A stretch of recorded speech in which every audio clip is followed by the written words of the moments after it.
Welcome to the BEASTwriter family where social media engagement is encouraged. I am your host, Ryan Sakamoto, and today we are going to be discussing and making sense of the Pittsburgh Steelers re-signing nose tackle Tyson Alualu. Now, before we go ahead and do that, I just want to say thank you to each and every one of you for subscribing to my channel. Just be sure to turn on and flip on the bell notifications so you get notified when I go live or when I upload content. Also, I'm looking at my analytics as I always do, and I'm noticing about 68% of you guys are liking all my stuff, watching all my videos, but have yet to subscribe to my channel. So please do so in the lower right-hand corner of your screen as you stay up to date on all things Beast in real time. All right, so let's go ahead and dive right into it. Let's not waste any time. We're going to talk about Tyson Alualu and what he means to the Pittsburgh Steelers moving forward. Again, I'm picking up subscribers daily now, and we are picking up BEASTwriter family members. I don't know why I say subscribers. I like calling you guys members, BEASTwriter family members. And if you're new to following my podcast and how we like to formulate our podcast here, I like to break it down into 3 parameters. The first parameter is who are the coaches or the players involved. The second parameter is why the move was made or potentially could be made. And the last but not least parameter is the instant gratification versus long-term gains. All right, so we're going to talk about the first parameters. Pull up the ticker here. I know you guys like these tickers. Is it up there? Yeah. So the first parameter is who is Tyson Alualu? Or Alualu. Who is Tyson Alualu? Well, he's a 2010 first-round pick drafted by the Jacksonville Jaguars, number 10 overall. Coming out of Cal, he clocked in at 6'2", 295 pounds, had a 7.153 cone drill, also put up 35.5 on the vertical jump. So you see the explosion for a guy his size. He was a player that was really high sought after. You saw the raw potential in his game. Unfortunately, he never really panned out into the Pro Bowl player that the Jacksonville Jaguars had hoped.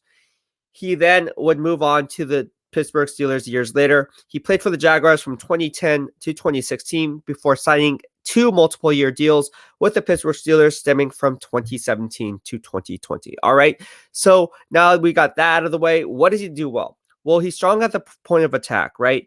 He doesn't lose leverage or doesn't lose ground. He helps reset the line of scrimmage. He's perfect for the 34 base defense. And what I really like about his game is he's very consistent. That's one thing that you want to see from any NFL player is how consistently good they are or not good they are.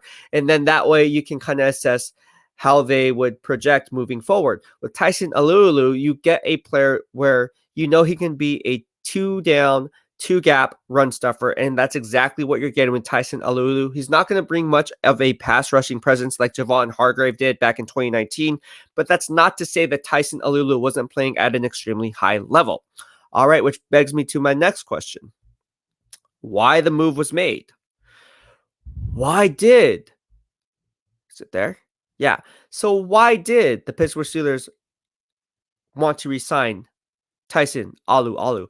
Well, again, the proof is in the pudding, right? I just spoke about and touched base on nose tackle Javon Hargrave, how he left for the Philadelphia Eagles. That left a gaping hole in 2020 as to who that nose tackle position would be.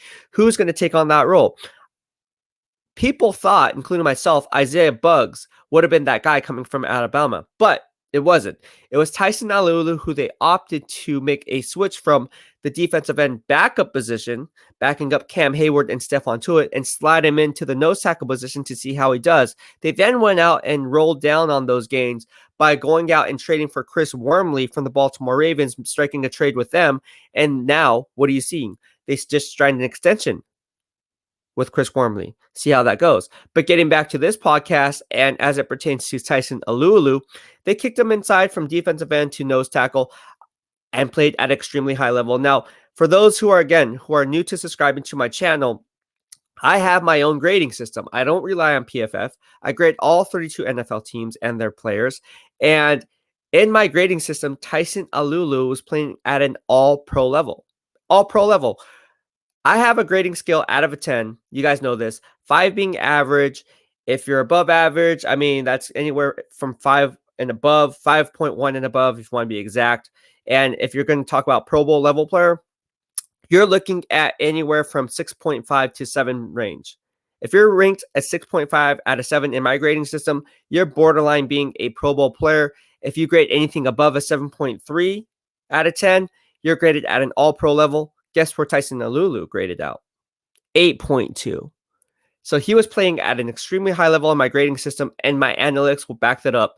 You guys want some facts? I'm going to give it to you. I'm going to give it to you in my grading system, right?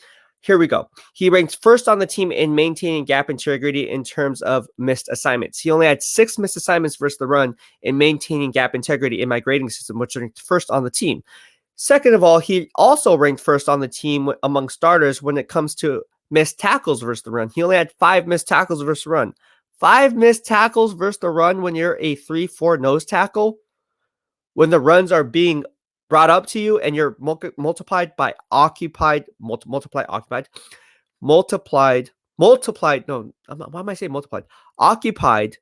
multiple blockers. You can see what Tyson Alualu is getting it done. He can stack and shed with the best of them. Tyson Alualu is one of the best defensive players that no one talks about. And my grading system just proves that. So that's just 2 categories where he ranks top in my grading system, and he's runner-up in a couple others. Let me give it to you. He ranked second on the team in tackle wins with 12.5. He also ranks second on the team in PBUs for defensive front 7 players on the team with 5. So not only is he closing up and clogging up passing lanes, he's also stuffing the run consistently. So what does that tell you? Well, let's chip it down on those gains and peel back another layer of the onion to really get to the core, as I always like to say. I talked about pass rush. Well, that's just an added bonus when it comes to Tyson Alualu's game because he's not in there, and it's a small sample size to pull from because when they go in that 4-2 nickel-based defense, they had to roll in Mike Hilton, who's no longer there. I'll get and talk about that a little bit later in this podcast, but getting back to Tyson Alualu, what did he do? In my grading system, he had 2 sacks, 2 quarterback hits, 2 sacks, 2 quarterback hits, and 3 quarterback pressures resulting in a loss of down, if I remember that correctly. I tried to memorize that. Let me see if it's correct. Yeah, 2 sacks, 2 quarterback hits, and 3 quarterback pressures resulting in a loss of down. When we put that all together, along with all those stats in my grading systems before that, when it comes to stuffing the run, you can see the importance of Tyson Alualu in that run game. Very, very, very, very, very, very important key clog in the middle of that defense. And you take Tyson Alualu out, which happened because he missed 2 games during the year. What happened? The Pittsburgh defensive front 7 fell apart because their run defense was not as strong with Tyson Alualu out of the lineup as opposed to being in it. All right, which brings me to my next parameter, the team culture. Right? The Steelers maintain, let me make sure it's up. Steelers maintain first-class status. Would you agree? I would, because again, they are the gold standard when it comes to the NFL. They are a first-class organization. If you watch my earlier live stream on why Juju Smith-Schuster decided to take less money from the Baltimore Ravens to return to the Pittsburgh Steelers, well, the proof is in the pudding. They're a first-class organization, and there is a reason why every NFL team looks up to them as being the standard. Players coming back to pay for less, who does that? Who comes back to a team to play for less? Pittsburgh Steelers. Their players do it. And this says more about the organization than anything else. It says that the Steelers are doing things right. They're doing things right. And don't take Juju Smith-Schuster's word for it. Look who else came back. Tyson Alualu, who already struck a deal with the Jacksonville Jaguars and then said, I have a change of heart, bro. I don't want to play for Jacksonville. Pittsburgh treats me right. They do the right thing. I know I've been in the league for 11 years now. I've seen all these other NFL teams. I have friends who play for other teams, and they say I have it made in Pittsburgh. So I'm going back to Pittsburgh. Can't go wrong with that. Can't go wrong with that. And it says more about the Pittsburgh Steelers organization than anything else, which I really like. All right, which brings us to our last but not least parameter, the instant gratification versus long-term gains. Make sure I have that up. So what are the instant gratification versus long-term gains of bringing a guy like Tyson Alualu back, who I believe is 33, 34 years old? Easy. The instant gratification is the Pittsburgh Steelers are in a win-now mode. Anytime you have Big Ben as your starting quarterback, you're in it to win it. You're going to be a playoff contender instantly. What this does it then for the long-term gain is it allows you to go out and gain draft flexibility because you hold the number 55 overall pick. You were just at Florida State's Pro Day watching Marvin Wilson, who plays the 3-4 nose tackle position. If you watched my earlier podcast, you would know that Marvin Wilson was one of my top 5 Senior Bowl prospects to keep an eye out for, and now we know why. He's perfect for a 3-4 nose tackle scheme. And there's a reason why GM Kevin Colbert and head coach Mike Tomlin were both attending Florida State's Pro Day, checking out Marvin Wilson. He had great numbers, not the best numbers, but he had good numbers and really did a solid job at his Pro Day and solidified his stock as a 2nd to 3rd round grade. With that being said, now that they re-signed Tyson Alualu, well, they probably don't have to go after a guy like Marvin Wilson. Now they can turn their attention to maybe a nickelback. If you remember, Mike Hilton, who I just pointed out earlier in this podcast, signed a 4-year, $24 million contract with the Cincinnati Bengals. They have a need for a nickelback cornerback.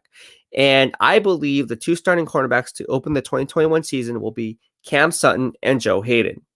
I also like Pierre, and I know you Yinzers were talking to me about Pierre in the BEASTwriter family here, but I really believe that Cam Sutton's going to be his job to lose.